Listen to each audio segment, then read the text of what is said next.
is meant for an adult audience. Loveline may contain sexually oriented content. Listener discretion is advised. Now, here's Loveline with Dr. Drew and Adam Carolla. Hey, it's Sunday night, which is sort of a Monday night practically for us since we only go to Thursday. I am Adam Carolla. That's Dr. Drew, who's a board-certified physician and addiction medicine specialist. The phone number is 1-800-LOVE-191. That number again, 1-800-568-3191. Faxes, 310-854-4455. Drew is pointing at the computer monitor like a chimpanzee, so here we go. Dave, you're on Loveline. First caller. Hey, Adam. Hey. Hey, philosopher warrior. Hey. And mortified, boardified, and certified Dr. Drew. This guy's been listening for a while. That guy knows the show better than we do. Hey, Dave, what's up? And I wish Ricky Brackenman was still there. Well, we miss him. Yeah. Hey, Dr. Drew. Dave. I'm a recovering addict. Great. Heroin and cocaine. I was doing Belushi balls for many years. I just got out of prison Friday at CRC, California Rehabilitation Center. How did you get sober? He just got out of. He was in prison. Well, I went to jail and I got sober. You mean you became abstinent? Did you actually get into a program while you were in jail? Yeah. Well, CRC, they have a what they call a SAP program. You got involved with that? And I was, you have to get out. How long were you in? I've been locked up for 15 months. Did you kill anyone with a sharpened spoon or anything? No, I stole a car. In prison? No. Well, oh, okay. I was. No, you got thrown in for drugs, though, right? No, he stole the car to buy drugs. Yeah. Oh. I stole a car to get a stereo to buy. Hold on just 1 second, Dave, while I go on my legalized drugs diatribe for just 1 second. This is what I'm talking about. People go, when you talked about legalization of drugs, they go, oh, could you imagine the crime? We're getting all the crime given to us now because the drugs are so expensive that people have to steal cars. These are desperate acts. You were desperate, weren't you, Dave? Yeah, I was. Yeah, but these kinds of crimes, I suspect, will kind of continue because people are still going to have destruction of their life from the drug use, and they're not going to have any way of getting money, and they'll do anything to get money to buy their drugs. Yeah, but when heroin's a nickel for the like a sack of it. The government's going to control it. Maybe even more expensive. Who knows? I mean, they would be in control of the distribution of those drugs when the time comes, if the time comes. Hey, but the kind of crime we want to see go away is the trafficking crimes and the whole underworld. What? I don't care about the underworld. I care about my stereo. All right. Hey, Adam. Yeah. You should care about your stereo. And you know what? If they legalized drugs, they would take half the population out of prison. More than half. That's right. And then you put all that money that they're putting into prisons, you put that into programs because people are going to start getting burned out. And they're going to say, hey, I got to get my life straightened up. This stuff's legal, but I'm screwed up, so I've got to get into a program. And if they do that, there's not going to be a big business for prison. Yes, the damn Republicans. Wait a minute. Yes, let's repeal the assault rifle ban. That is their big plan. All the Republicans that are running want to repeal the assault rifle ban, but you can't grow a stinking pot plant in your own backyard? What the hell is that? What are these idiots thinking about? You got rights. You got constitutional rights. If a man wants to have an Uzi, he should be able to have an Uzi. What about if a guy wants to pick up a couple of hookers? Shouldn't he be able to pick up a couple of hookers? What about my constitutional penis right? Am I right, Dave? Yeah. Hey, Adam, I got out Friday at a CRC. Did you get a suit and $50? I got $200, $50 cash, $150 check. Please don't tell me you used it on drugs. No, he bought lotto tickets. I actually thought that my mom was going to disown me. Yeah. I'm 33 years old and I have nothing out here, but I came out here with that money. Good. And my mom welcomed me in her arms. God bless her, Dave. And you're never too old to start anew. Hey, and you know what she said? She said if I use or even think about using ever again, and if I put her through anything that I put her through when I was a kid, she's had it. Dave, tell her it's her fault you came out so crappy. No. Nature or nurture, it's her fault. Either one, she could pick. Dave, the only way you can assure or at least decrease the probability of something bad happening is go to meetings every day, get a sponsor, work the steps. If you don't do that, Dave, if you don't do those things, you're going to relapse. Hey, That's a mathematical fact. You're absolutely right, Dr. Drew. Yeah, Dave. And I've been listening to you, and you're about the best advice person that I've ever listened to in my whole life, and you know what the hell you're talking about. And don't let Adam fool you. All right. He's trying to fool me all the time. Don't worry, David. Take at least 30 Adams to fool Drew. Stacked on top of each other. Hey, listen. As long as you brought up this legalization of drug thing, I am basically in favor of legalization because I think the social cost is so humongous that it's almost anything is worth getting this thing out of the way. However, you got to understand that the principle of how people get better is by creating so much structure around them that they can't get the drugs. Right. So in a way, by illegalizing things, you're helping people create a structure so they don't access these substances. Right. You're making it illicit, and you're challenging the teenagers to go out and go against the system. You're That's correct what you're doing. that addicts tend to pursue thrill, and so the thrill kind of adds a draw to it. However, avoiding or eliminating the structure is basically a stance in contradistinction to what recovery and to what people do to help people who are. Well, I say eliminate the rules and have people be more responsible for their own crap, and let's try to instill that. That'll never happen. Yeah. Larry. Yeah. You're on Loveline. Hi, Drew. Larry. I got a problem. I can't smell or taste anything. Do you have a sinus infection? No, I just got over a cold about a week ago. Are you on any medication? Well, yes, but I haven't taken them since maybe about Wednesday night. I've been taking like Tylenol PM. Tylenol, that's about it. That's it. Well, if you really get a sinus infection, it takes away your sense of smell. It will. But how about taste? More than half. I think it's something like 80% of your taste is actually smell. It's kind of like people that can't hear, can't speak. I mean, it's one of those things. No, it works in conjuncture, right? Yeah, you're deaf, you're dumb. Right. You can't smell, you can't taste. It actually is the fact that the smell is a majority component of what makes up taste. And if you don't smell, if your sinus is screwed up, there's something called Kalman syndrome where you get these autoimmune things. But I doubt you have that. I mean, you had a cold, you have a sinus infection, you can't taste anything. Go see a doctor. Use hot compresses in your sinuses in the meantime. But you see, I can't. I breathe perfectly. Like I breathe normal and everything. Does he not sound like his sinuses are congested? Like? Yeah. You do. You sound worse than I do, Larry. Which is almost unbearable for me. I have to take the headphones off. It's like nails on the chalkboard times 2 over here, Larry. Nah. All right. Nah. Just check it out. There are other strange immunological things that can happen, but I doubt that's what you have. I think what Larry should do is just chow down on all those foods he hates so much but are so good for him at this point. Kate. Hi. Hey. How you doing? Good. I've got a little problem. Mm-hmm. I cringe when specific people touch me. I mean, just like regular physical contact. No. Drew and his beeper. Sorry. Drew, you can't put that thing to vibrate? I can. I always forget to, though. Total pro. Yeah? Yeah. You cringe when certain people touch you? I do, and I don't understand why. What sex are these certain people? Male. They are male. Is it the same people over and over? Yeah, it's specific. Longshoremen? Excuse me? Who is it? Doctors? No, friends.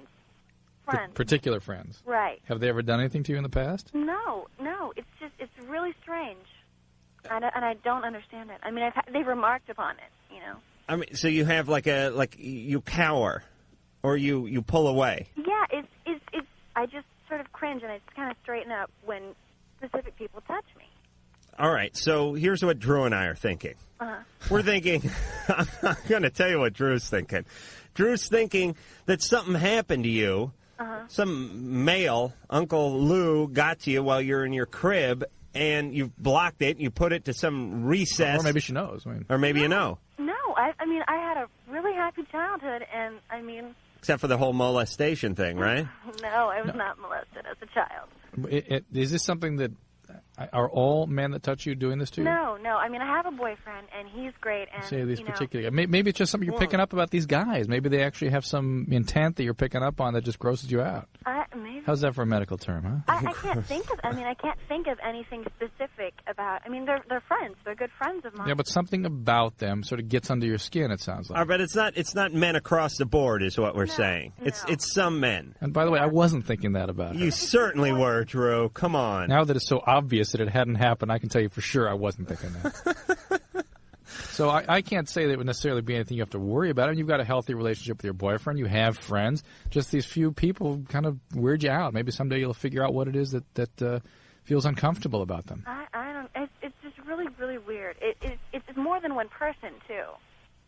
I mean, I have friends that I see every day, and it's like two or three people. But it's only male friends. Right. And you don't think on some level they're coming on to you in a sexual way or something like that? I don't think so. You just cringe. Right. But it may be something subliminal that she just isn't aware of yet. But stay away from them. You don't have to put up with that. Things that make you uncomfortable, you don't have to be around. Right? Well, I don't know, unless you're getting paid. That's the whole thing in life, Drew. If someone pays you, then you can be uncomfortable for a while. Is that a comment about what you're experiencing right now? I love my job, but I mean, most jobs, that's the way it is. Yeah. Whether you're an attorney or a hooker, you don't want to be there. That's the deal. But someone pays you, and if they pay you enough, you'll stay. That's life. That is the wheel of life. I thought I gave another wheel the other day. What call you want to go to, Drew? I'm still thinking maybe she was molested, though. Brooke! Possible. Hi. When me and my boyfriend have sex, he comes so much and so hard that it busts. The condom. We use a rubber latex condom and it busts. Every time? Not every time, just like maybe 1 out of every 4 times or 2 out of every 4 times that we do. Have you gotten pregnant? No. Well, you're lucky. Because I'm on the pill and I use both. Oh, good. Good, okay. Wow. That's good. Wait, you're on the pill and what else? And we're on the pill and we use condoms too because that's great. That's fantastic. Do you use the condoms because of STDs, or do you use it for just another measure of? As another form. Wow. Another protection. Well, it's the probability of you getting pregnant is exceedingly low if you're using the pill properly. Anyway. Mm-hmm, yeah, but why does it? I'll tell you why. Here's my take on this whole situation, Brooke. Thank you. My condoms are pretty durable little boogers, I would say. And here's what's going on. No, I'll tell you how guys work. He knows you're on the pill. He knows you have about a 98% chance of not getting pregnant. What he's doing is he's doctoring these condoms up beforehand. He's taking like a little X-Acto knife, and he's kind of scoring, as we say in the. Yes, believe me, I know the way the teenage mind works. He's scoring up the end of it, like in the movies. You know, they use those glass bottles when they break it over someone's head. It's that kind of. It's for effect. You see what I'm saying?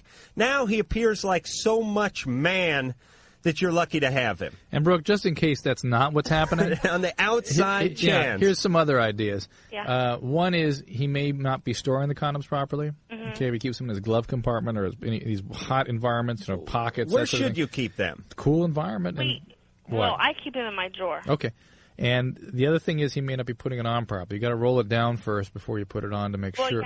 Yeah, we do all that, but. Wait a minute. You got to roll it? What do you mean you got to roll it? You got to leave a reservoir, sufficient space at the tip. Yeah, but don't most of them have a reservoir in it? Even so, you're supposed to roll it down. Wow. Yeah. All right, more reservoir. Okay. All right. Oh. God bless you.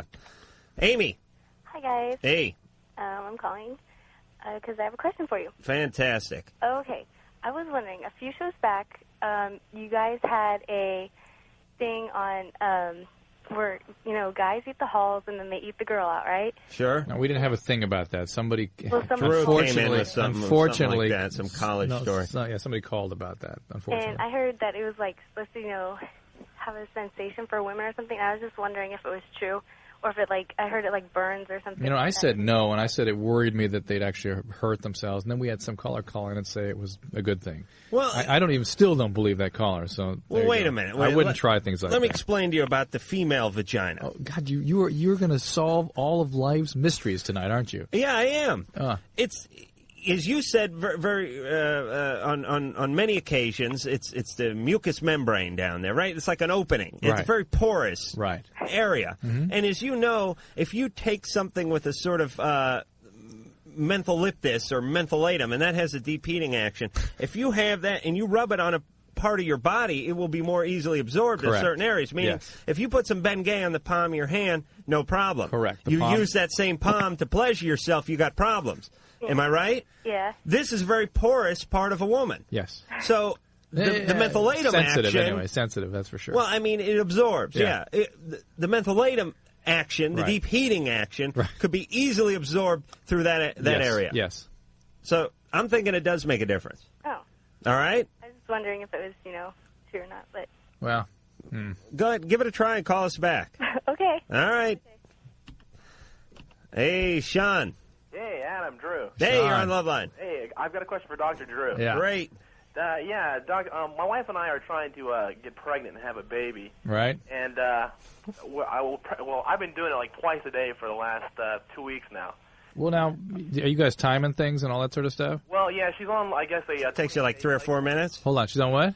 She's like on a 28-day cycle. Right. I guess, and like on the 14th day is the best day to do it. Maybe. Well, I'm wondering, is there a best day? Is that the day to shoot for? Is that there are kits you can buy in the pharmacy that help you determine when she's ovulating, and you can really determine the day based on that. Oh, Dr. Knockup? I don't know what they're called. Yeah, I've seen those. But I would suggest you use something like that. I mean, there are ways of checking her baseline temperature and sort of, extrapolating when she's ovulating based on that. Now, you have to wait for the egg to drop, right? Basically. Well, there's debate about it. There's some new data that shows that it's right then. That's the best time. New data? Now, is there like a better time of day, morning, night?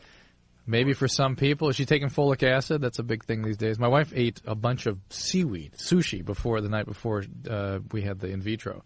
And we ended up with triplets, and she's convinced that had something to do with it. So maybe it was the smelt eggs. And interestingly, the folic acid information, the data on that came out of just a few months ago. What do you do with the folic acid? It seems to be important for developing embryos. Okay. You eat it, you take it. All right, so you have to wait for the egg to drop, right? Yeah, basically. Some women can tell when their egg drops? But if you're really trying to time things, there are kits and things you can buy to time it. Let me ask producer Ann. Ann, any idea when your egg drops? No. You don't hear anything? No, but some women actually can feel it. Yeah, when your egg drops. I don't think my wife can feel it. Some women can. But I really liken it to the whole Dick Clark, New Year's thing with the ball coming down. Or it's like some Green Acres cartoon, with the chickens with the eggs dropping down into chutes or something. Yeah, that's not the way it works? No. All right, so there's no like bong or any sound like a bass drum like when the time's up in Jeopardy when you have to place your question? The fact is the ovulation can occur all kinds of times. The eggs can stay viable for longer than you expect. I mean, there are time periods that are much more likely than others to get someone pregnant. Yeah. And what do you do with the kits that you buy from the store? We got to get one. Find what's in it. I'll see what's in it. Oh, you haven't used? I've never. Oh, okay. Sean? Yeah. Go ahead. Now, is it uncommon for couples to get pregnant on their first time trying? Is it uncommon? No. No, it's not? Okay. No. I'll tell you the best way to get pregnant. Okay, tell me how. Be 16 and don't want to get pregnant. Go out and bang the 15-year-old neighbor girl. Okay? Make sure her dad has a large gun collection. Make sure that you've thrown your hat into the mayoral race, and you'll for sure knock her up the first time. As a matter of fact, a blowjob would get her pregnant with those types of odds. No, thank you. All right, Sean, just a suggestion. Laura. Yeah. You're on Loveline. Okay. I have this problem. Mm-hmm. And, when I'm around guys, if I'm, messing with them, it'll be, fine then, but the next morning I get really nauseous. Messing. Yeah. What do you mean messing? Like kissing and making out and doing more stuff like that, but not sleeping together. What is it that you think is making you nauseated? I don't know. I don't understand why it's, fine while everything is going on, and then the next morning I feel really nauseous. Is it that you're feeling bad about what you did? No, I don't regret it or anything. Really? Because you probably... I think you do. This isn't a cousin or anything, is it? No. No, I mean, with different guys, I've, done it, and I have the same feeling. But then, with... He didn't give you, one of those big curry belches that I gave Drew on Thursday, did he? No. I woke up nauseated the next day. No. But is it something you're doing, or you're thinking of something that causes you to feel nauseated? I don't think so. I don't understand where it's coming from, but it's, turning into a big problem. Because some people get nauseated when they're nervous. I've had girls that I've made out with call the next day and complain of that reaction. That's not surprising. But this is Laura's with different guys, so not just guys like you. And, we need to know more. I mean, both of us get the feeling that there's something more going on here than you're able to tell us or willing to tell us. Whether or not it's that you're, I know what Drew's nervous thinking. Or you're connected with them emotionally and it's upsetting you. Or Drew whether wants to know if you were molested. No, I wasn't. I'm not necessarily saying that, but I'm just saying that just the intensity of the feelings maybe that's generated upset you the next day. I mean, who knows? I mean, you've got to try to figure out what it is, and try to change the behavior so you're not so uncomfortable. I mean, it doesn't sound like it's a positive thing. All right, I know what it is. What? Radon gas. You're making out in some part of the house that has some kind of radar. It's not the same guy or the same house. I could work, with like another 10 minutes, I could work that through, too. But we don't have that. All right, we'll be back after this.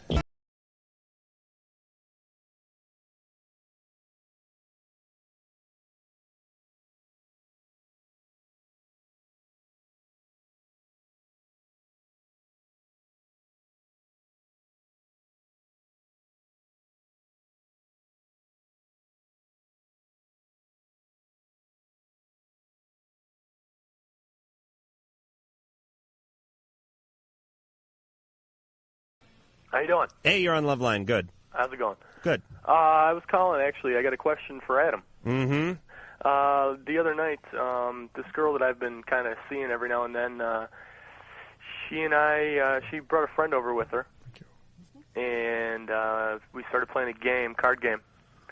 And the last hand of the game, after everyone was basically unclothed, was the highest card and the lowest card. Right. Would have to have sex together. Right. High blow. Okay. What? So I ended up having sex with her friend. What? This guy is an asshole. Can I say that? What's that? Wait, I didn't say that. I love that. They're dropping stuff in that I said in the past out of context. I'm But sorry. he meant, he was thinking it. So, let me get this straight. Uh-huh. Because I was distracted waiting for that lovely voice of Drew to come in there and call you an a-hole. You're playing cards. Yeah. You have a girl over who you date, but you're not a boyfriend and girlfriend. Exactly. Okay. And you have a few drinks, I'd imagine. Mm-hmm. And you get yourself into a game of strip poker. Right. This goes, you can file this under the massage for guys, too. Right. Whenever a guy wants to see a girl naked, there's two angles he works. He either works the poker, either goes for the deck of cards, or he goes for the baby oil. No. Wait a second.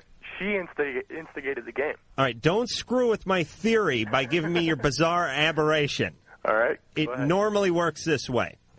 Okay, so you're playing some cards. Everyone's down to, what are you down to? I had my boxer shorts on. Uh-huh. And what are they down to? Nothing. And these girls, they're friends. Yeah. And where's your girlfriend when this is... Well, it's not his girlfriend. Yeah, but his girlfriend is playing the game, too, right? No, right. No, it's not his girlfriend. It's just someone he dates. Right. They're not real serious, obviously. But the girlfriend was... that person you date was there also. Right. Right. And she brought her friend. And where was she when you and the friend got together? Well, she was there for her when it started, but then she left the room. Imagine that. So, all right, so you get down to the point where everyone's naked or pretty close to it, and you go for the high-low card thing. Right. With all three of them involved. Exactly. All three of you involved. Exactly. And the deal is the winner of the high-low thing gets to have sex with you? No, well, that's basically the way it ended up because the two of them lost, or basically they both won, and they wouldn't do it, so then they said, well, obviously I had to win. Why are you going through all the details about this? Well, but first off, I'm living vicariously through Mark. That's number one, and so are a lot of our listeners who are probably considerably younger than I am, and I'm not proud of that. But I'm trying to picture what's going on. This girl who you've been dating says it's okay for you to go ahead and draw from the deck, throw caution to the wind, and let it ride, so to speak, and whoever gets the high card gets to have sex with Mark. So this girl wins. This girl steps aside and watches these two have sex. That's weird. It is a little weird. It was very weird. Yeah. And the fact is, my question is that she instigated the whole thing, and it's not a very serious relationship between the two of us. Yeah, imagine that. It's not? Now she's turning it on me as if it were my fault. Oh, wow. Yeah, I don't know. What do you think about that, Drew? The whole situation is so If it were a crazy. serious relationship, I would have never done it. The whole thing is so crazy. Here's my take, Mark. Mm-hmm. This girl, the girl you were dating, was kind of looking for a reason to get out. Or to get mad. Or to get mad and get out, which gets them out. Sometimes when people want to end a relationship... But it wasn't really a relationship. It was just... Dating. All right, but not even that, really. Well, but that's a form of a relationship. What I'm saying is, all right, we won't call it a relationship, but what we'll call it is an agreement. That you guys you agreed to see other people and go out at the same time and screw each other's friends and play cards and have a good time. Which doesn't sound like too bad of an agreement to me. No. She probably wanted, in some recess of her mind, to get out of this thing. Otherwise, she wouldn't have brought up strip poker with her buddy. She wouldn't have agreed to the whole... Years ago, and she's called me 3 times each day since. Unless it's just one of those situations where this is someone who's used to being abused, and Mark wasn't bestowing her with enough crap, and Mark, this is a way of really piling it on all at once. Mark, fess up. Actually, she was totally sober when this happened. I know. She said she's used to an abusive relationship. Fess up, Mark. Were you not abusing her enough? No, I wasn't. I don't believe him. All right, Mark, so what do you want? Oh, I was just wondering what I should do as far as... Get far away from both these people. Yeah, they're both nutty.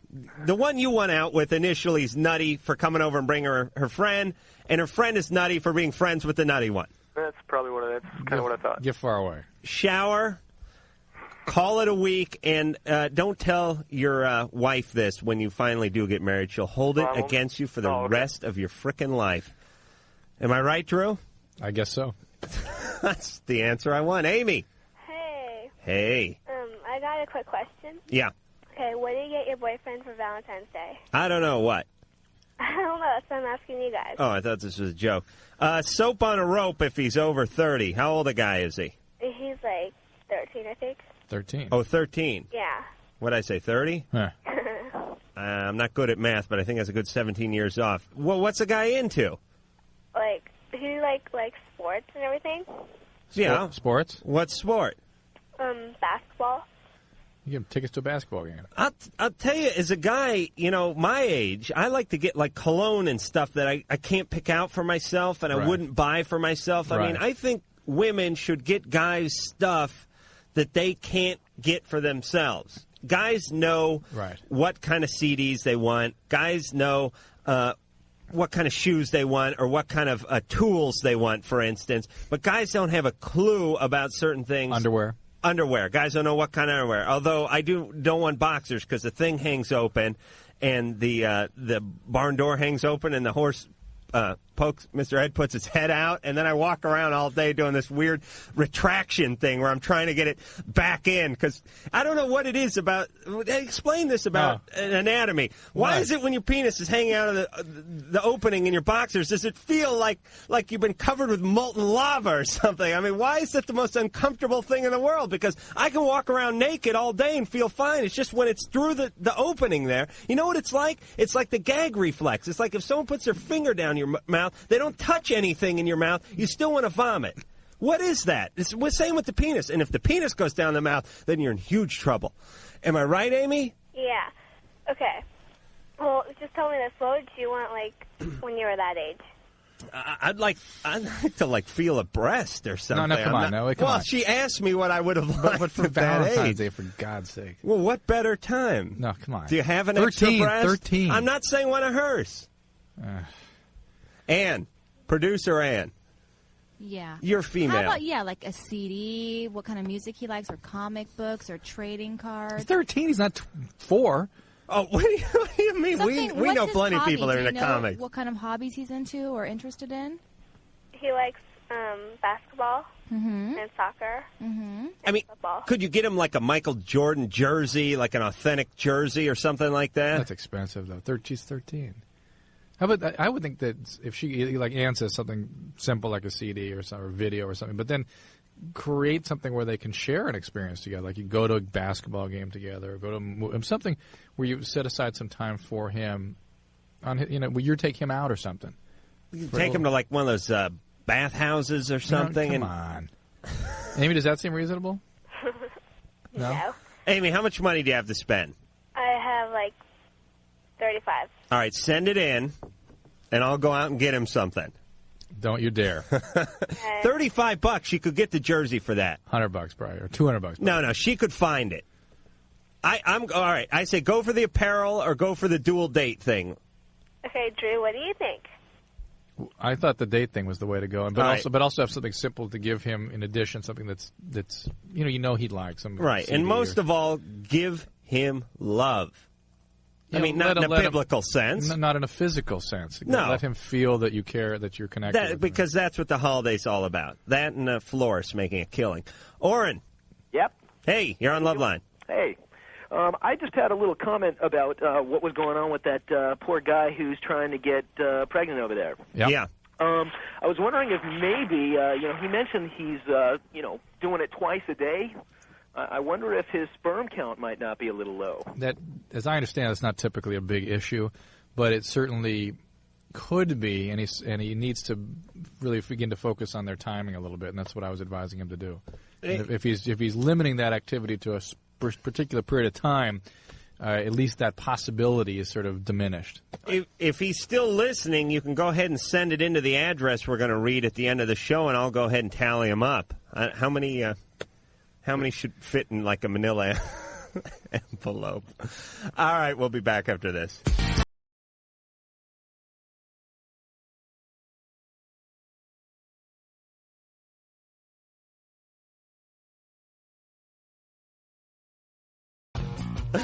I just had a sort of Pavlovian flashback. That song is a theme song to Playmates in Paradise. What? There's a video I have called Playmates in Paradise. And some of my favorite playmates are like on the beach, doing stuff that playmates. I don't know how they get rid of everyone on the beach when they do these shoots, but somehow they seem to like comb the beach. They get all the bums and fishermen I always run into, and they do these things. They go to these islands and they have them run around naked. That's the song that's playing in the background of one of them. So I started salivating immediately when I heard that. It's interesting how the mind works. Ryan, you're on Loveline. Yes, I want to say I really enjoy you guys' show. It's really entertaining. Thank you. Thanks. And I also had a question. How many different types of sexually transmitted diseases are there? 147. Well, let's kind of go through them. I'm not sure if I can come up with a specific I'm going to write them down. They're in big, broad categories. They're viral sexually... Sure, the big broads have most of them. Right down.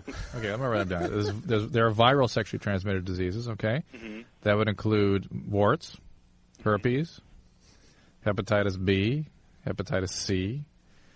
The viruses are coming to mind right now. There is gonorrhea, syphilis.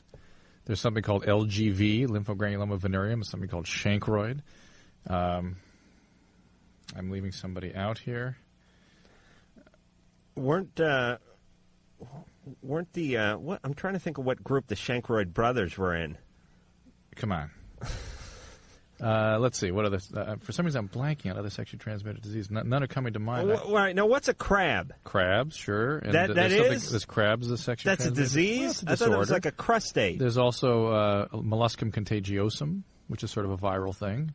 It's a little funny bumps you can get in the pubic area that people don't really talk very much about, but that happens. Well, sure. Well, when is going to be an opportune time to bring that up in some conversation? Lumps around your pubic region.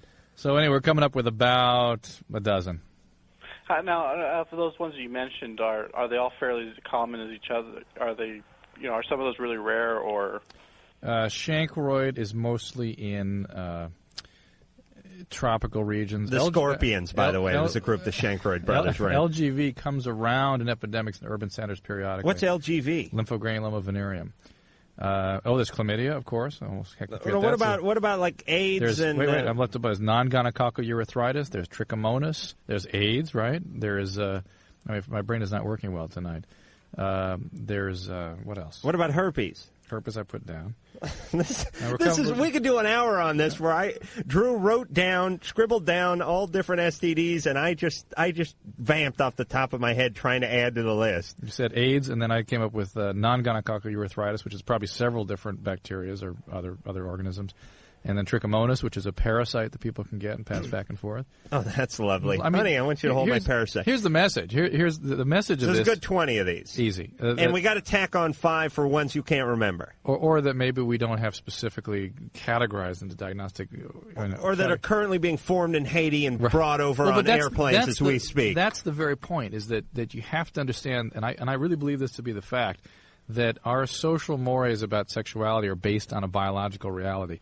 In the old days, when we were without a social structure, or maybe we were out, nomadic tribes, people died from having sex. They would get sexually transmitted diseases and died. And for thousands of years, it took thousands of years to figure out what caused syphilis and how to treat it. People got sick and died from these things routinely. The fact that people are discouraged from having sex is largely based on the pregnancy and the biological reality that it's dangerous, particularly towards teenagers and things, because they really don't have the kind of impulse control and judgment that they need to have in order to understand that these kind of things can happen to them. But it's like clash of the biological impulse titans, because on one hand you're going to die. You have all these diseases out there, and like we talked about before, you get you have a higher risk of breast cancer if you have multiple partners before this age. Cervical cancer. Breast cancer if you have abortions. Breast cancer if you have abortions. Or if you wait if you lose your virginity like after you're 25, which I challenge one person from the Valley who's just haven't been in a coma for 30 years to come forward and find me a 26-year-old virgin. But the point is that also lowers your chances of the cervical cancer. So there are these things, like on one hand, nature wants you to like have one partner and be a virgin and all that. But on the other hand, you're 15 and you're producing 10 billion sperms a second. Yeah. That's right. So that's the yin and the yang. But that's why society is coming in and trying to create a circumstance that helps people. It's not good to do that. Society tells you it's not good to do that. Well, guess what? It's not good to do that because you get hurt if you do that. But when Jocelyn Elder suggests telling kids about masturbation, the political right and those damn Bible thumpers come in and squelch her. Then meanwhile, these kids go nuts because they can't relieve themselves, they don't know what to do, and they rape. Well, come on. All right, well, I got to use a little hyperbole there, Drew. Just a little. I'm trying to get my point across. John! Yeah. You're on Loveline. How you guys doing? Good.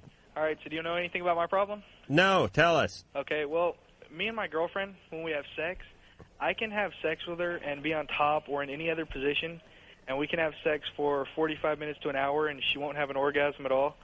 But if she gets on top, within about 10 minutes, she'll have an orgasm. And after she has the first one, I can give them to her over and over again, no problem. But I was wondering why she had to have the first one herself, or like how I can stop that or change that. How you can stop that or change that? Like how I can change it so I can give her the first one. I love man in general.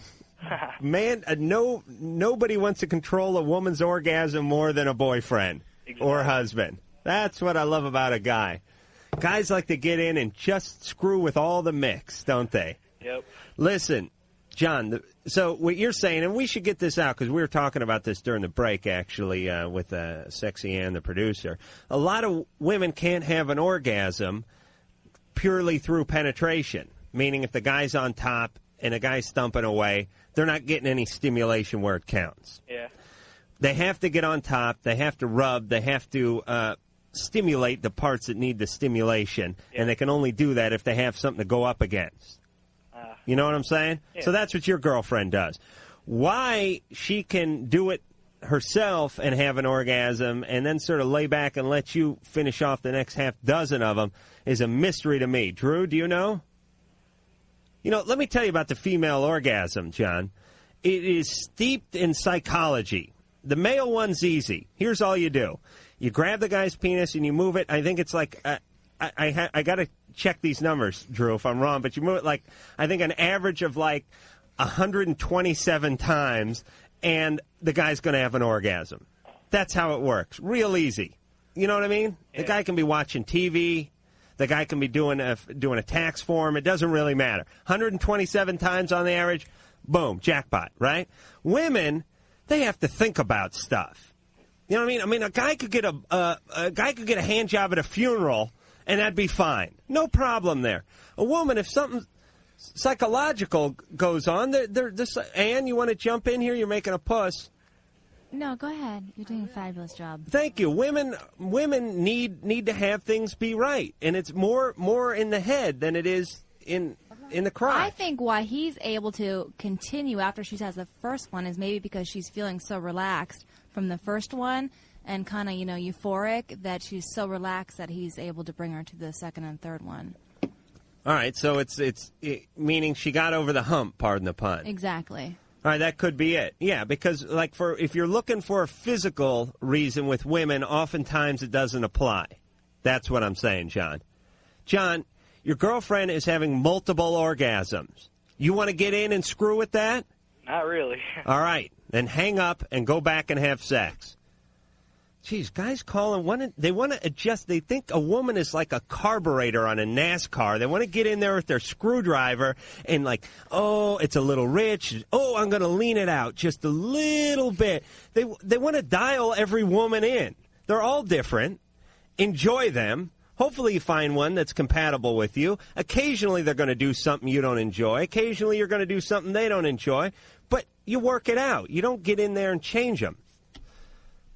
At least I've tried and it doesn't work. Hey, Mary Ellen. Hi, Adam. Hi, Dr. Drew. Hi, you're on Loveline. Hi, my problem's kind of embarrassing. Fantastic. That means ratings, baby. As opposed to what Adam's been talking about for the last 5 minutes. I've been making a fool of myself for the last 20 minutes. Okay, well, I'll try to top that. No, please. Every month, right before I get my period, I get a yeast infection. It's like clockwork. Are you sure it's a yeast infection? Yeah, I went to the gynecologist about it about 6 months ago, and she gave me a prescription for Vagistat to refill it when I have the problem. But it happens almost every single month, and I just don't know what to do to. First off, I can tell you I brushed my teeth with Vagistat once. It's not true. It is true. It Beautiful. is. When my kids were younger, I put Desitin on my toothbrush. You did? Oh. And my sister had it in her purse or something, and I said, "What'd you do with the tooth?" It's in my purse, and I grabbed whatever was in there in a tube, and I was like, Ew. No problem with yeast, though. All right, but listen, you're medically otherwise well. Yeah. And you've been checked, don't have any blood sugar problems, no thyroid problems. And everything else is You're fine. not on any medications? No. Are you on the pill? No. Are you have a boyfriend? No, not right now. Are you you're not sexually active right now? No, not right now. Well, this is one of the great mysteries as to why women get these things recurrently. Some women do, anyway. And as you know, this great furor arose over the yeast, that yeast is in your gut and yeast is in your vagina and your mouth and it's going to take over your body and cause chronic fatigue. I mean, there's books out there on this nonsense. There's also we were talked about this a few days ago, or actually a few weeks ago, that there's yeast infection that comes from actual yeast, like from bread. I don't think that's true. What are you talking about? I'm serious. This is a true story where they've chronicled some cases of guys who worked at bakeries and worked at pizza parlors and stuff, who then came home and diddled their wife a little bit, and actual yeast from. It's not the same yeast. Yeah. I know, but I'm just trying to add what I can add, Drew. Yeah. I'm sorry. Well, do you want me to leave the room? No, we'll take it and then under consideration. Yes, all you right, can go stop ahead. now. Okay. Go ahead. The screener said something about not wearing underwear. Keeping things dry. Certainly, yeast do not like a dry environment.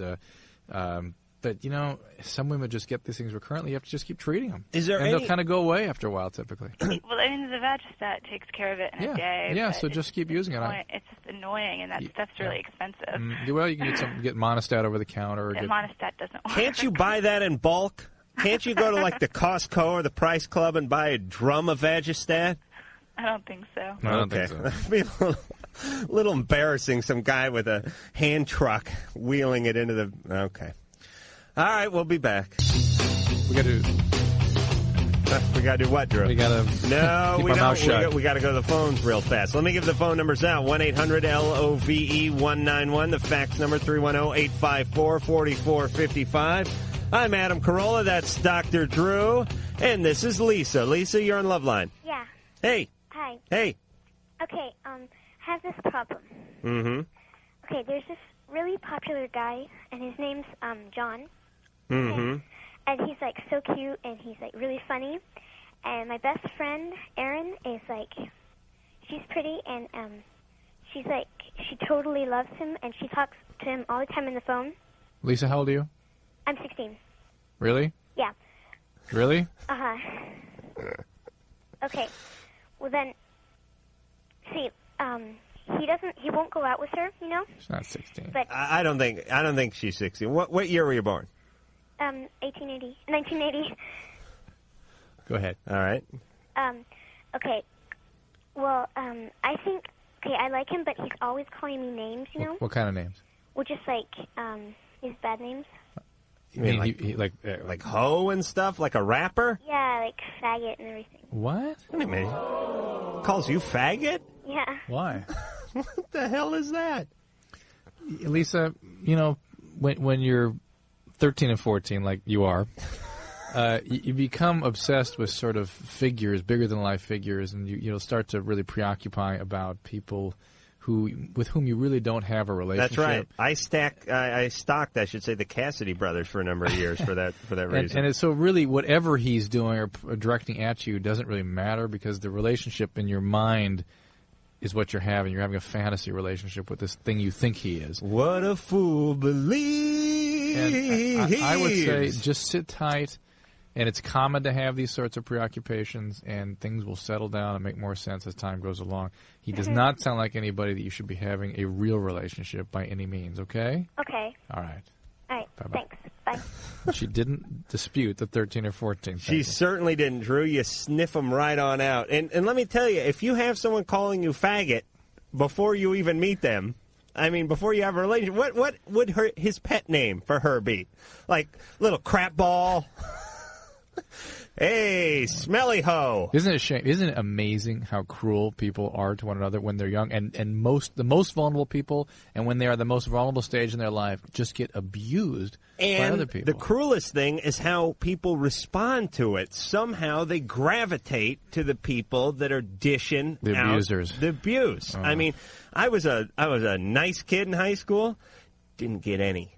Got nothing because of it. Yeah, but you're putting it all in relationship or sexual terms. Even just I had funky hair. Even in the schoolyard in fourth grade, people people gang up on one another and they take advantage of people that are the most defenseless. But if you're nice, amazing. you're considered weak. Yeah, and then people want to jump on you. Brett, hello. You're on Loveline with Adam Carolla and Dr. Drew.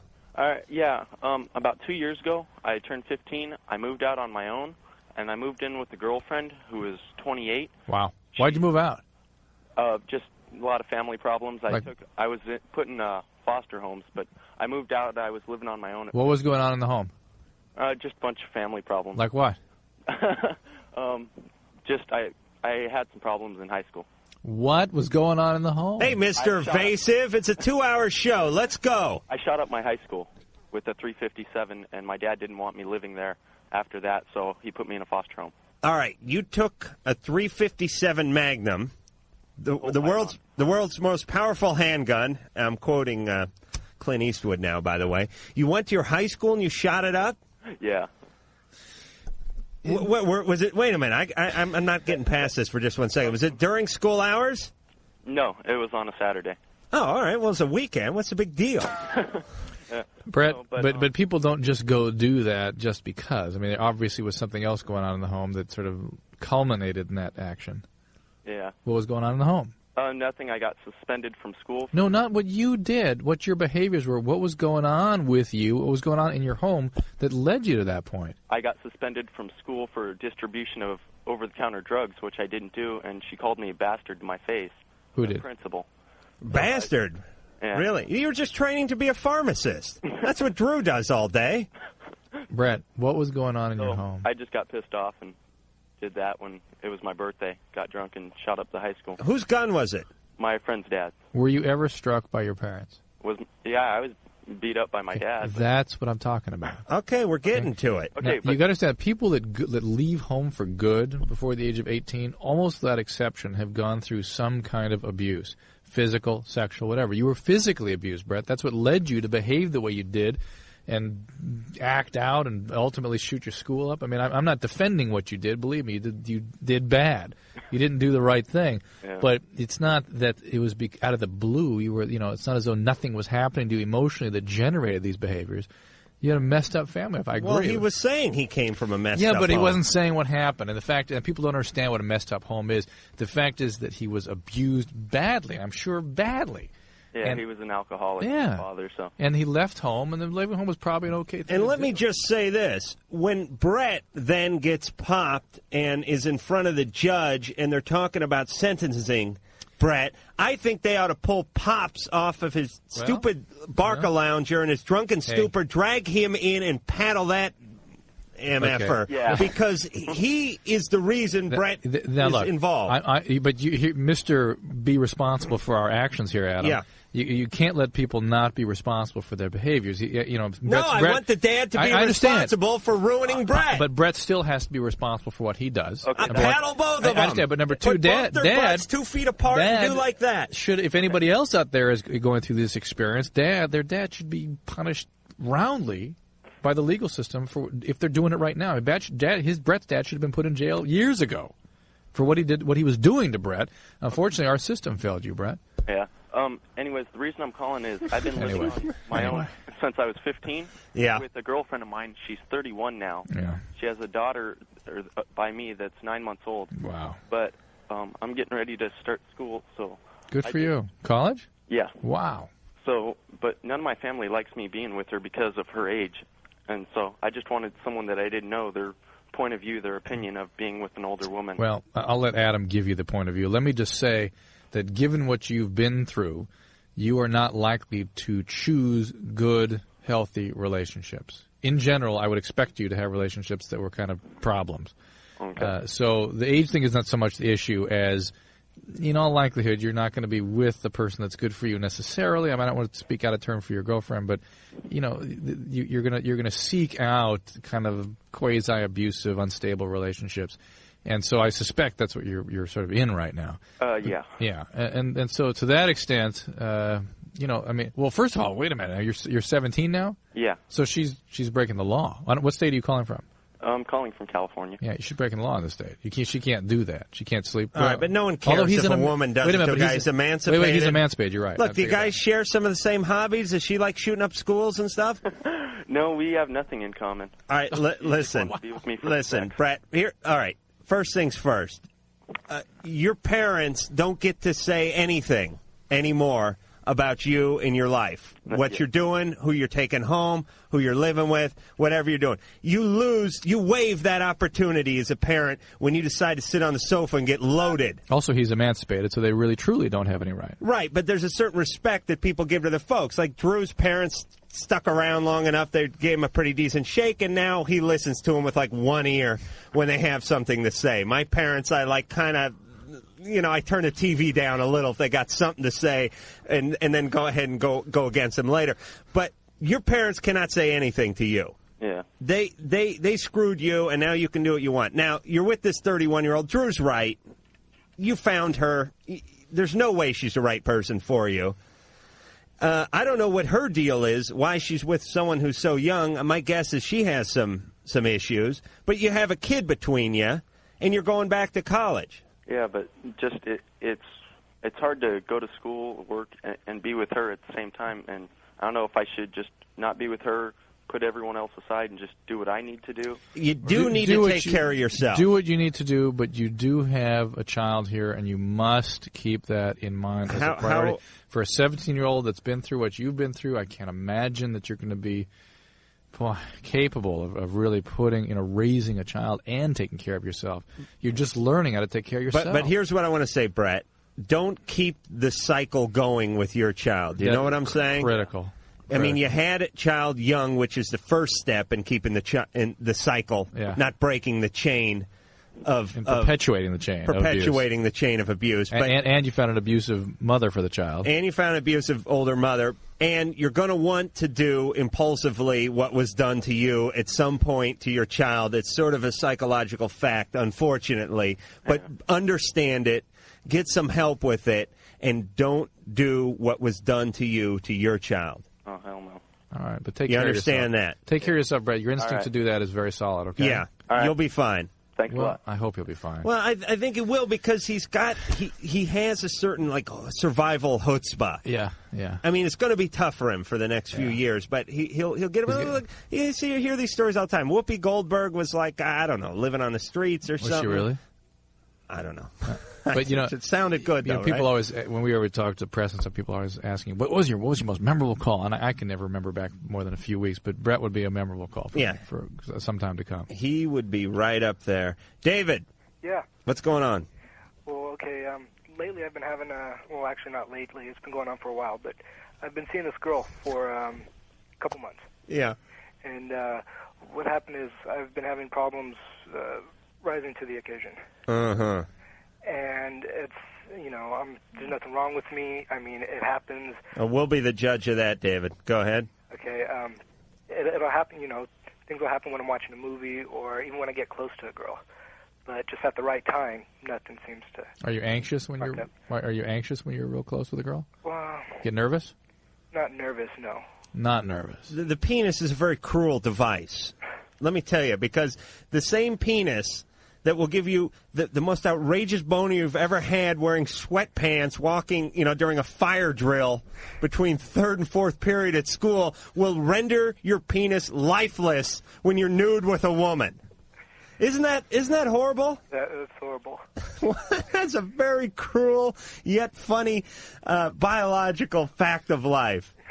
Now, you want to know? All right. So he's anxious. He's anxious. All right. That's what it is. I suspect. I mean, in his age group, I suppose if you took all men, the most common reasons would probably be biological. Things like, vascular disease from smoking, diabetes, these sorts of things, or more hormonal problems, medication. Are you on a medication? No, I'm not. All right. But given that you're otherwise healthy, you're not on medication, and you're having this problem the first few times you're having these kinds of intimate encounters, it would be normal. And it's a normal response to anxiety. If you're nervous, even if it's kind of an internal anxiety, it's not an overt nervousness, even if you're just disturbed, anxious, preoccupied, that's an environment that doesn't let sexual functioning go forward. Things don't function normally in those circumstances. And let me tell you, what your penis and its function is like. And I think I may have used this before. It's a lot like a field goal kicker. You're doing well. You're making everything. You just hit one from 56 yards to win a game. But the next time you go out, you miss a couple. And then you start thinking about it. You're rattled, that's right. You're rattled. And then the coach on the other team calls a timeout to see if they can freeze you. I'm not quite sure how that fits in yet. But the point is you think too much. You start changing your approach to the ball. And next thing you know, you think you're shanking it off the back of one of your linemen. Do you know what I'm saying, David? I know what you mean. I don't think they know what I mean when I say that. I don't even know what I mean. Francis. Hi. You're on Loveline. Hi. You know what I mean? Yeah. Good. I need some advice. Yeah. What's going on? I'm 23 years old now. I'm married. I have a small daughter and my own place, and everything's right. Well, I have an ex-boyfriend that I broke up with when I was about 16, 17 years old.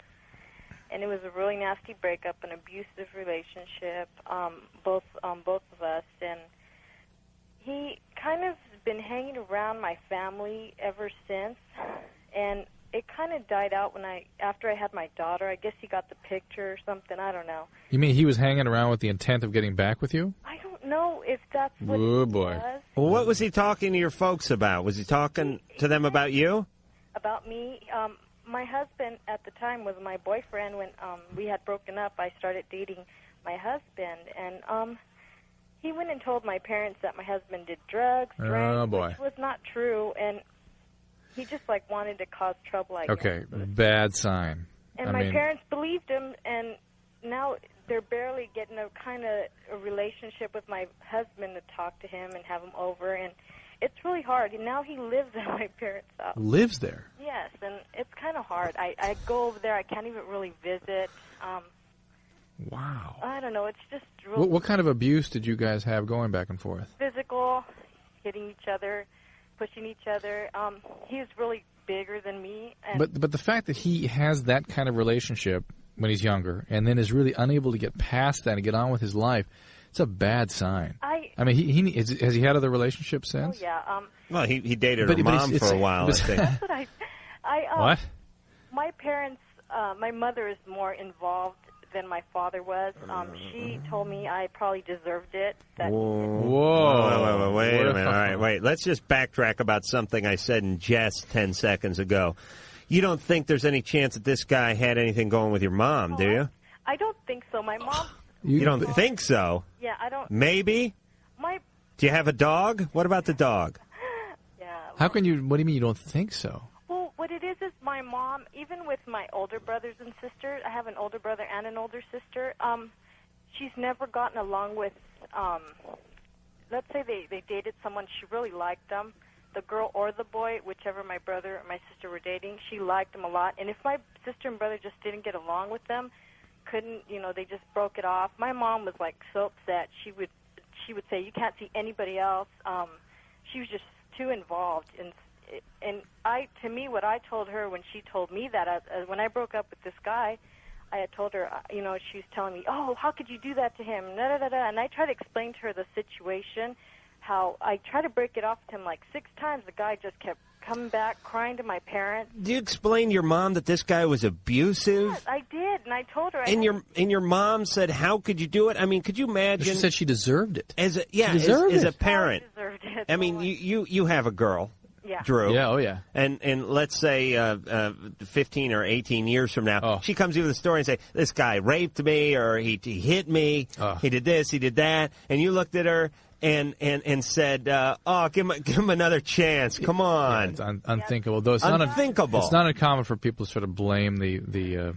This guy, he tried to force sex on me, and I just really, at first, I worry about, there's so many problems here. I mean, there's so different levels here. This is like Bosnia. We don't even know where to start. We don't know where to drop off the troops. I mean, at the very bottom line, a guy that's preoccupied with you years after the fact that you had a relationship and you have a family now, and he's still and you still have a sense that he's preoccupied with you, even that you have that sense is just not right at all. My husband has had numerous fights with him. Look, it's not that is your just, husband. It's a very, very sick situation to have that. And I would be pissed at you if I was your husband for some unknown male reason. Yeah. You know what I'm saying? I mean, I don't like to admit it, but I would, for some reason, blame you for ever getting involved with this guy in the first place, or you would on a level. I'd be like, okay, Mr. Mature over there would bring over a fruit basket and try to break bread with this guy. But I'm telling you, I would resent my wife on some level for ever starting a relationship with a psychopath. And then now your mother and her complete lack of boundaries is probably the core issue here, and why you get involved in an abusive relationship in the first place. Brown knows this big time. Well, but your mom has no boundaries. Do you know hours when they're both home? Huh? Do you know hours when they're both home? Do you know their schedules at all? For who, my parents? Yeah. Yeah, my mom, And this guy? Yeah. Because I'm thinking torch the house. No. I really am. I'm saying cut your losses. I'm thinking collect the insurance and start new. I'm saying sit down with your mom, probably, and your dad, and really lay it out how creepy this is and how disturbed you are by it. And if you can't get them to make appropriate changes, get away from this. I haven't. On behalf of your child, for crying out loud, Francis. Okay? I used to take her over there, and no. But either they make a change, or you got to have the child in a healthier environment. That's too volatile, too crazy. Wow. The mom, I don't know what's more perplexing about this whole thing. The guy's a guy, and plenty of guys are bent and idiots, and I can understand the guy. But stalking her. But the mom, this is taking a novel approach to stalking. He's stalking from within. Yeah. He's like he's infiltrating. That's right. He's moved into the house, and then is stalking outward. He actually has to leave her house to stalk her. What kind of restraining order do you get when a guy's living down the hall? With your parents. You can't go into the den when she's in the den. That would be the restraining order. Right. Stay 3 rooms away at all times. Terrible. Jesus Christ. You know what, though? There is this, we're in Southern California here, we're broadcasting, and there's a beautiful full moon out tonight. Oh, is that what it is? Yeah, and I'll tell you what, I knew it just, I don't know what it is about full moons, but the hospital's been busier, I've had a lot of real problems out there. And I could, even when it was been raining here, and I could tell it was a full moon coming on. Oh, Drew. But see, you could have created that in your own mind, and this could be your own weird reality that you created on the way to the studio. Yes, Dr. Freud. I doubt it. Danielle. Hi. Hey, you're on Loveline. Hi. I have a question for Dr. Drew. Yeah, Danielle. I was just wondering, I'm considering probably having a breast reduction, and I was wondering if You're considering this. You mean this has been something you've been tossing around in your own mind, no, I talked about it with my mom. but you haven't talked to a doctor yet. Yeah, my pediatrician. What size are you? I'm between a D and double D, Mm-hmm. and I'm like really short. You have talked to your pediatrician about this? Yeah. Are you getting back and neck problems and all that? No, just like my back is hurting me. Yeah. It's not really my neck that much. Yeah. And I was just wondering, like, would there be like major side effects? Or Well, it's an operation. I was going to give that answer. Well, it's infection, bleeding, risks of anesthesia, and people are sometimes unhappy with the scars that are left behind. And I've heard that complaint a couple of times. But in general, you need to know that most cosmetic surgeons, plastic surgeons, try to have you wait until you're 18. Unless there's some real problem where they expect that it's just not realistic that you would continue on the way you are. And I'll explain the reason for that. There's no extra money in seeing a 15-year-old as opposed to an 18-year-old, and there's the potential for a lawsuit. So they're no dummies. It's so true. Come on. You're such a Not an cynical- extra buck in it for them because she's in pain at 15. But that in fact is the other point, is that the most compelling reason to have breast reduction is because it creates physical problems. You get the deep bra strap grooves, you get the neck problems, the back problem, the hunch, the shoulders round up. I got the same thing in my underwear. And it can be very serious. But women are very, very happy when they have that procedure done typically.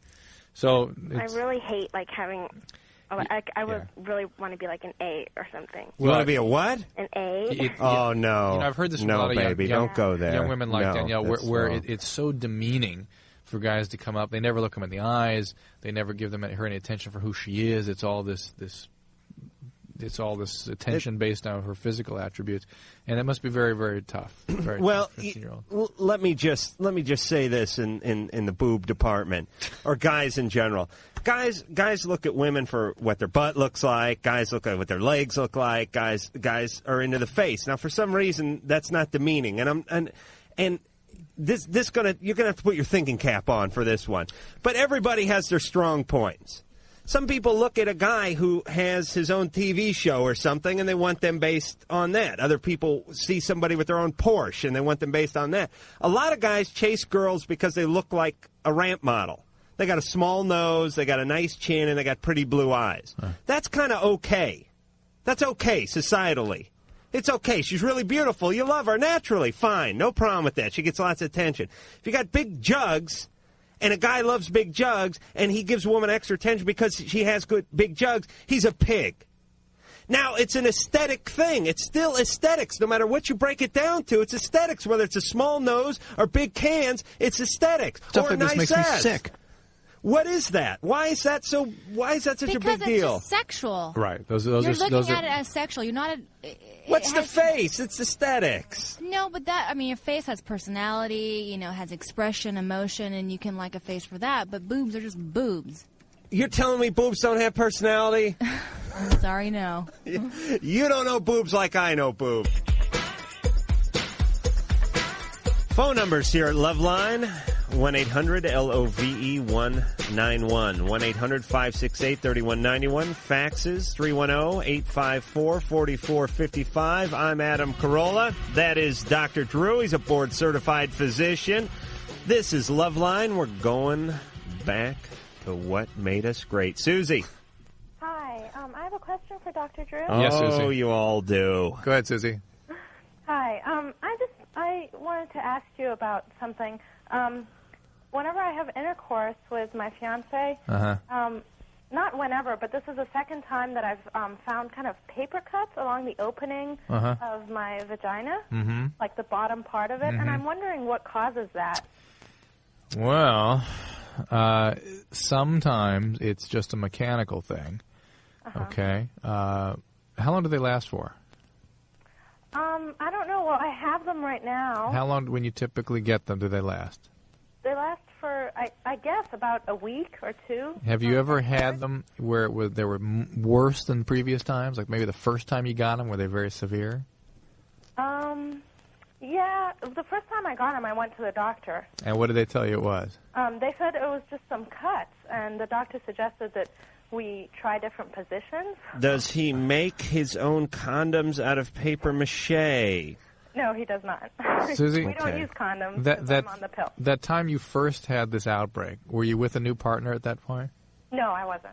I was with the same guy. Has that guy had other partners? No, he hasn't. Could this be some sort of... Yeah, I mean, you're giving a great description for herpes. Really? Yeah. Oh, gosh. Oh, that sucks. And, well, I mean, there's a new treatment for herpes out there now, Famvir.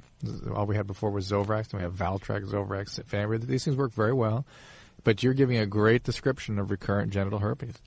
But So when you have an outbreak, well, her doctor didn't think it was. Yeah, well, some doctors either A, don't have a lot of experience looking at it clinically and making that diagnosis, or B, it's hard to make that diagnosis sometimes. It can look very mild, like nothing specific. You're saying it's easier over the radio than actually examine the patient. No, I'm saying she that, needs to Doc? be re-examined, and sometimes they can even culture the virus just to prove it, to see if that's in fact what you've Okay, got. so what sort of test do I need to run to make sure that Well, it really, is or it is not herpes? well, the only thing you can really do is culture it when there's an outbreak. Now, culture it means take a swab, take a sample a viral of it. culture, yeah. You take a swab, you put it in there, you get a little funk off the actual infected part, Right. and then you put that under a microscope. No. You have to actually culture it. The whole special. How do you thing. culture it? It's a viral culture, and I've never cultured a virus, but I send it to the lab and let them take care of it. But it's something. It's a very technical procedure. But is it like, remember when you were a kid, you took a piece of white bread and you put like a cup over it, and then you came back a week later and it had mold on it? Those are molds, and bacterial cultures are kind of the same way. You take it and rub it on a plate. But viral cultures, I think, are quite different. So I don't know. I don't have experience culturing viruses.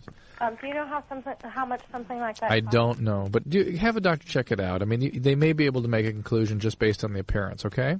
Okay. All right. All right, Good Doc, luck. there's no kind of discount drive-through culture emporium or something like Somewhere that? maybe, I don't know. Maybe where you can get like some kind of group rate or like... Hey, we found out from those porno people that there's a place you can get the HIV DNA test done real quickly. Remember that? Right. Yeah, so Yeah. there may be something like that out there, Adam. We I don't recommend test it. culture in bulk and pass the savings on to you. Yeah, right. Don't hold your breath. Chris. Hello? Hello. Hey. Hey.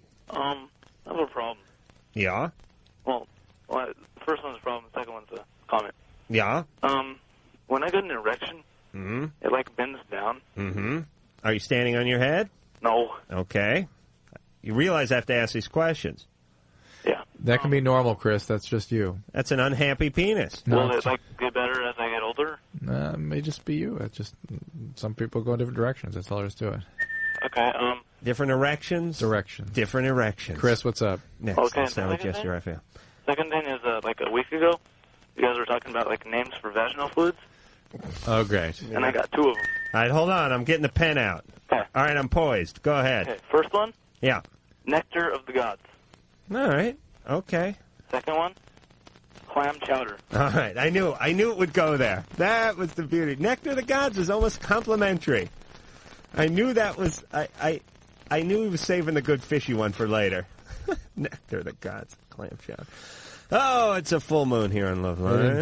Indeed, Aaron. indeed. Hi, I'm having a problem with my brother. Mm-hmm. He's 13 years old, and he has been kind of beating me up since he was maybe 10, probably younger than that. What do you mean? What, give us an example. I mean, Big OJ fan? I don't know. He really scares me. At a family party once, he chased me down, ran me headfirst into our tile floor. Wow. I've never had to go to the hospital for anything yet. He tried to drown me once. Oh my God! Has anything happened to him? No, not really. My mom said get out of the pool for half an hour. No, but I mean, has he ever been beaten himself? He or ever been anything? beaten himself? No. Anything ever? Is he normal? I mean, has he got any psychiatric problems? Or? I really don't know what's wrong with him. It is fairly normal to try to kill your sister in the teenage years. I gotta say, it is fairly average behavior. You have a story? Well, my sister tried to kill me on a number. She threw a crocheting needle at me once. She threw an iron at me once. She took my bullwhip and went after me once. Adam, just because it happened in your family doesn't mean it's fairly normal. Zorback just had a bong load and laughed.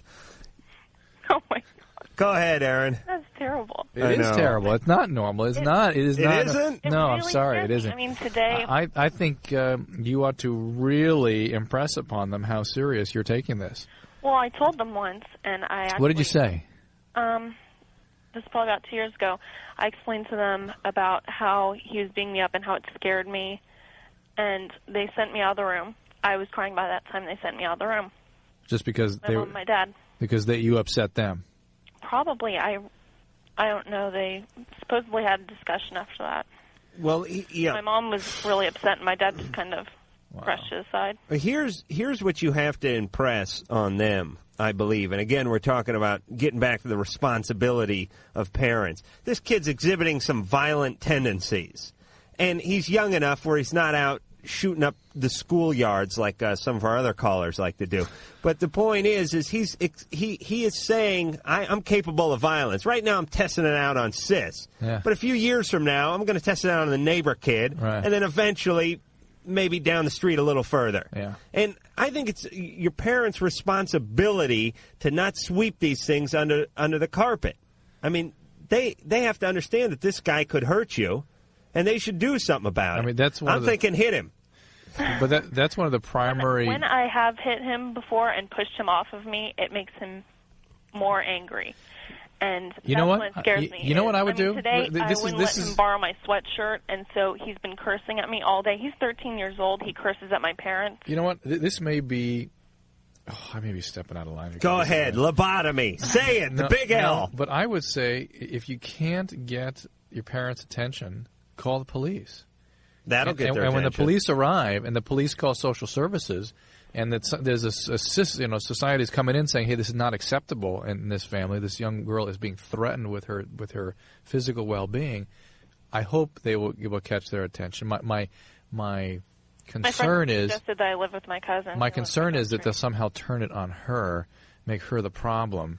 Could you imagine the length of time she would be on hold with that 911 call? Yeah, I know. Because you call 911 and it's like, there's a guy who's got a bomb strapped to himself and he's raping my grandmother and he just got done sodomizing me with a table leg and he slit my girlfriend's throat, and they're like, we'll see if we can get a car out on Tuesday.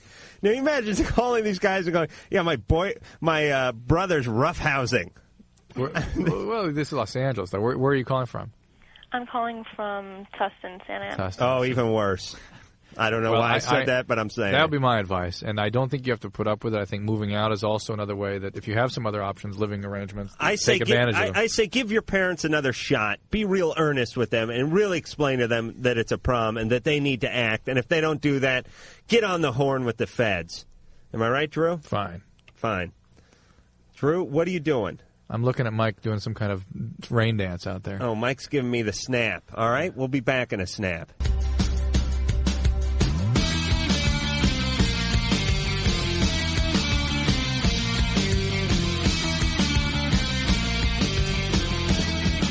We is back. We has more love lines. Our phone numbers is 1-800-LOVE-191, 1-800-568-3191. Our fax number. We haven't been getting too many faxes tonight, have we, Drew? They've not been bringing them in anyway, if we have them. Damn full moon. We have any? 310-854-4455. Oh. Huh? We okay? They've been getting them, but they just aren't worthy of being brought into the control room. Oh, okay. Hey, do a little better job on the faxes, you people. You people giving like the big penis illustrations and stories about threesome stuff. I want something better. I want something that we've never seen before, which is going to be a tall order. Kim? Hi. Hey, you're on Loveline. I called a couple of days ago, Mm-hmm. and I had the boyfriend who came back from who was visiting. He had the time off from the Marines, and he asked me to marry him, and I hadn't really spoken to him in 3 years. Right. And y'all told me, don't do it, don't do it. That's right. Well, this is the guy you dated when you were in high school. Yeah. And you hadn't seen him in about 3 years, and now you guys rekindled your love, and he's in a hurry to get married. Yeah. Well, I just wanted to tell you, I sat down with him, and I told him, I'm not ready right now to get married, Mm-hmm. and we can wait a while, and it's no big deal. And he got mad. He started yelling at me. And my mom got mad at me because she's like, he's a good person. How come you're not marrying him? But I just wanted to call and say thank you for screwing my head on straight. Oh, bringing good. me down out of the clouds because Good. y'all did me a really big favor. And I'm not worried about my family being mad at me. Or Good for you. Good. Good, Kim. my life. God bless you. Isn't it amazing the way parents can think they know what's best? Well, you're 20? Yeah. You're 20 years old, and, I don't really think people should get married before, let's say, 25 or 30. For that matter, 35, but the body starts deteriorating, and then no one's going to get married. The point is, here's how guys think. I want at least a good 10 years out of this sexually before I move on to my secretary. So 25 would probably be about the cutoff unless you're like John Derek. And anyway, we're getting off different subject here. But what I'm saying is your mom chastising you for not marrying essentially this stranger who, by the way, is not the CEO over at Chrysler. This guy's on frickin' leave from the Marines. This guy's a jarhead. Well, but you're disparaging Marines. Come on. Well, let me tell you something about Marines. Oh, come on. Oh, let me tell you something about the enlisted men. It's not like what it's like in the John Wayne movies. You see these guys? Come on, Drew. I saw them marching in the Rose Parade. They look pretty impressive. You know what? They scoured every base in the country to find a handful of these guys who could stay in line and not scratch themselves in front of Bob Eubanks. Believe me, it took years.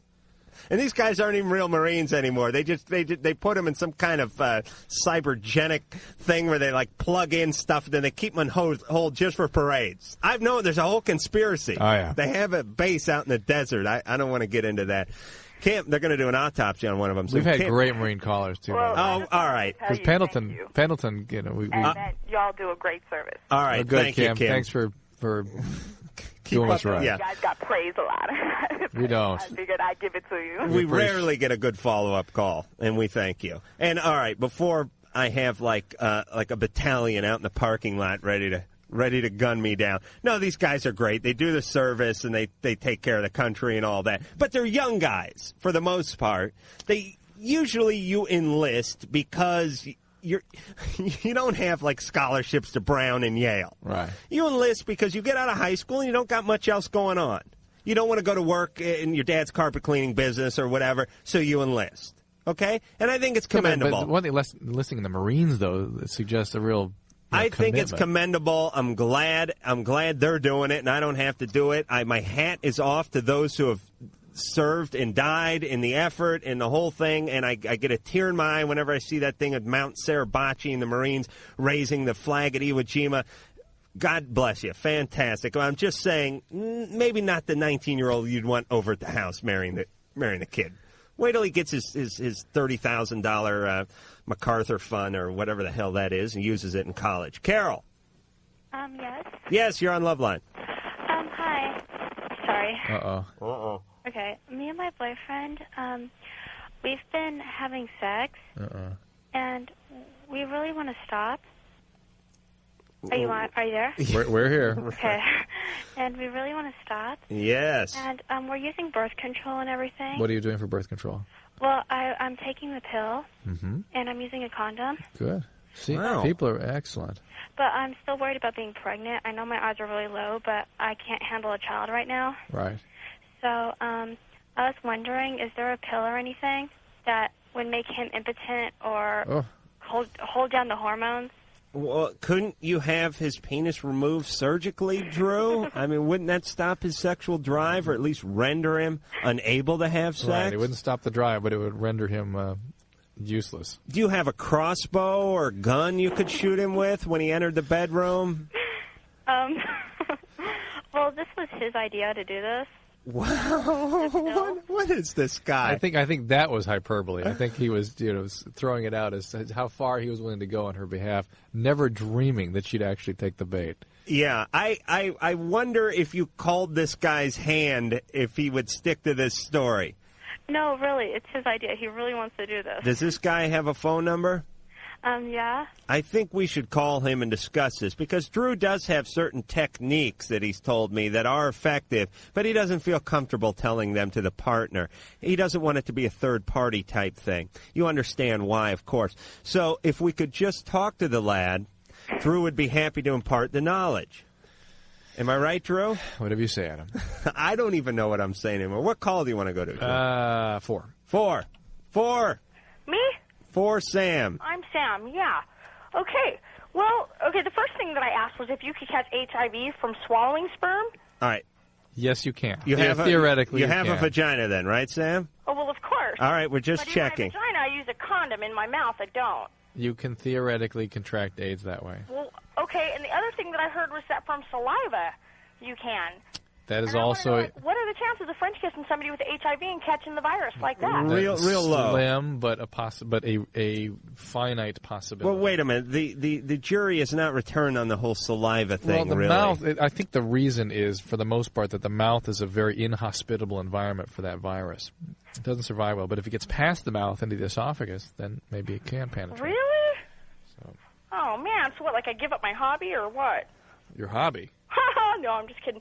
Well, because I heard that, like, if you had a cut in your mouth, or that some people, like, brush their teeth before they go out, and then that makes you more susceptible to catch HIV from, like, kissing somebody? Right, well, because they have blood. You or, could irritate, your gums may bleed or something like that. If you're the one that's bleeding, then you have an open conduit, an open source of exposure. And if it's them that's brushed their teeth and caused some bleeding, they now have blood actually in their mouth that contains the virus. Sam, let's talk about you for a minute. All right. How much dating are you actually doing? Well, God, lately not as much as I'd like, but kind of a lot. Lately, since Ford was in office, or No, maybe like the last month, but last month? How? Yeah, but usually before that, I do pretty good. You do? Yeah. You must be quite a looker, Sam. Oh well, I'm not ugly. You must be the best-looking girl in the county. Well, it's not all that. Well, now, how many dates are going on a week A week? or a month? Well, a week, about 1 or 2, because I'm a single parent, and that's my priority. Dating. I mean, you don't think about, like... The baby's a priority. What about your kid being a priority? That's what she said. Well, she said, I'm a single parent, and that's my priority, and we're talking about dating. Well, right, I do date, like on Friday nights and Saturday nights, sure. Oh, okay. All right, so it's going okay. And this is a healthy... She sounds a little obsessed with the AIDS thing. Am I right? She's anxious. Well, kind of. I mean, it's the 90s. It's kind of ignorant if you're not educated. And I mean, I thought that I knew enough about the virus to, like, protect myself. I mean, if I have sex, I use a condom, Well, here's the deal with AIDS, as far as I can tell. As much as people hate this, and as much as they say, oh, AIDS is not a gay thing, it's not a black thing, it's not a white thing, it's not a Haitian thing, it's for everybody. And that's kind of popular rhetoric as far as I'm concerned. Yes, technically anyone can get AIDS.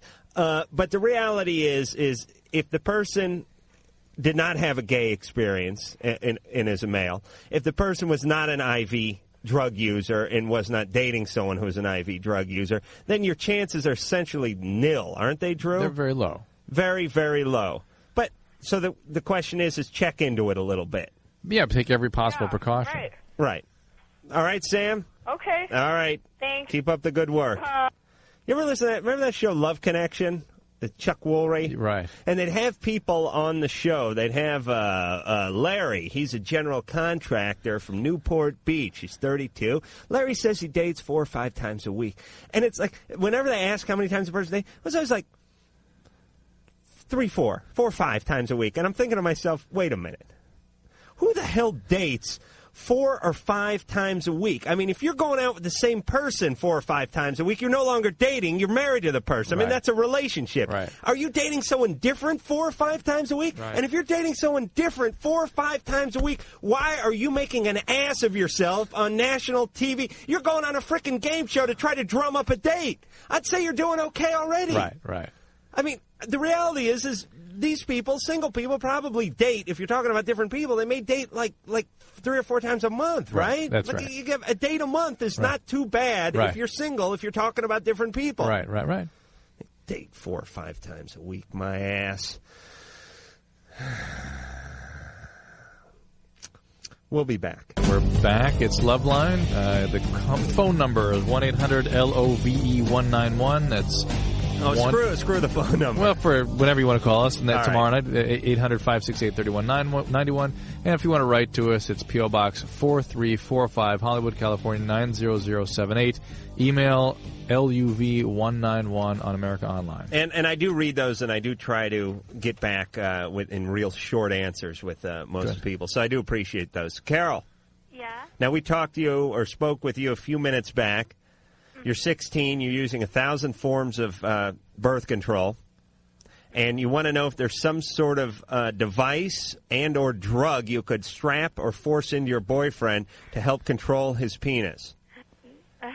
because you guys are going at it too much. Yeah. Right? Mhm. Stop me before I screw again. Greg. Yeah. You are Carol's horny other. Well, it's not just me; it's her too. Right.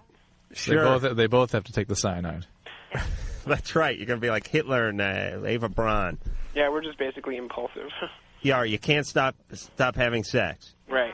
Now, what about saltpeter, Drew? Whatever that is. You don't know that. It's ammonia. What is? I don't know. But listen, there are certainly medications that will decrease people's sex drive. For instance, Prozac and drugs in that category tend to do that. But nobody's going to prescribe anything like that to you for the reasons you guys are suggesting. Mm-hmm. Okay? It's just a matter of this is about self-control. This is about will. This is about creating circumstances where if you really don't want this to be going on, it's not likely to be going on. I'll tell you what'll do it. Let me give you a quick list here. You guys have a VCR? Yeah. All right. You ever hear of a movie called Schindler's List? Yeah. All right. Watch Schindler's List. All right? You'll be so disturbed. They have naked people in that movie, but they're being marched off to gas chambers and stuff. Like, after that movie, you're just going to hug and cry and make a pact never to have sex again. By the way, never bring a woman to go see Schindler's List on, like, the first date. Have her say, like, Mother Chugs and Speed or Gone in 60 Seconds or, like, Ski Patrol or some good bad movie like that. All right? Mm-hmm. All right, stop having so much sex. And stop thinking, I want to stop having so much sex, because it's going to make you have more sex. Okay. Yeah, we're just scared to death of what's out there. You know, I mean, at 16, we don't want kids exactly. It's amazing that the most responsible young people, the one most able to handle the responsibility of this kind of behavior, are the ones obsessing about it and not doing it. And, you know, it's interesting. Let me say this too. You use a condom. She is on the pill. The chances, you actually have minus chances. If anyone's going to get pregnant, it's going to be you, Greg. You have no chance of getting pregnant. You both know each other pretty well and have had a limited past. Plus, you're wearing a condom. So you can go at it. I say you go at it, and you'll burn out in like 6 years. And eventually it'll start slowing down. One of the other reasons that it's sort of this kind of behavior is discouraged in people your age is because it generates a lot of intense feelings. And you guys have already sort of crossed over that line. You've got to deal with those feelings already. And, the way you're going about this, things you're focusing on may sort of beg the issue and miss the point. Yeah. I'm telling you, the way to decrease sexual drive in a woman, start talking about marriage. Once you guys have agreed to get married, you biologically, you'll start closing down already. It'll be once a week, then it'll be once a month, then it'll be on Groundhog's Day. Guys, we got to go, but just, you both seem awfully obsessed about this, and just try to relax a little bit and be reasonable. You're both very thoughtful people. It sounds like you're mature for your age. You're going to make good decisions, okay? Yeah, thanks for your help. All right, Thanks. Bye-bye. Okay. Couldn't they sit home and read aloud out of the Bible to each other each night? Yes. Like I could do like Corinthians and you could do Leviticus with one of those rainbow wigs on. I don't know. Yeah. So what if they have sex? These are people you shouldn't care about having sex. I would like to go home and have sex with myself, and that is exactly what I'm going to do. I'm so pleased that you brought that up. The word masturbation is so stigmatized. I prefer sex with myself. Good. That voice you heard there is Dr. Drew. I would like to thank Lori for doing the phones tonight. I want to thank the beautiful Sherry for doing the phones. I want to thank the lovely, almost bizarrely thin Ann Wilkins, producer, who's just starting to look like Ichabod Crane over there, for Christ's sake. And I would like to thank Mike. We can't use my last name, but we can go ahead and talk about my sack until we're blue in the face. The engineer. Until then, we'll see you tomorrow night. So that's it then. The opinions expressed on Loveline by Adam Carolla, Dr. Drew, or anyone are not necessarily ours. Be happy. Be happy. Happy, happy, happy. Loveline's producer is Ann Wilkins.